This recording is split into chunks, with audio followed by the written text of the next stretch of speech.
So yun, install natin ng slim rack at saka syempre, nilagyan natin ang ilaw na slim din. Right, patesting ng ilaw. Op, nakakasilaw. Nakakasilaw, ilaw. Okay, next. Papakita ko lang muna. Mamaya ang pipindutin ha. Papakita ko lang muna. Kahit di makita, tingnan. Ayan. Air horn. Ito, nasa loob. Sound check. Ayan.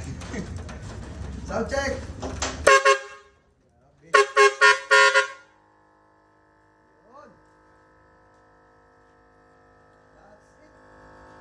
Tapos na ang project. Ginayos natin. Kung gusto magpa-build, baka mo. Gusto magpa-build. Teka, mother pa yung compressor.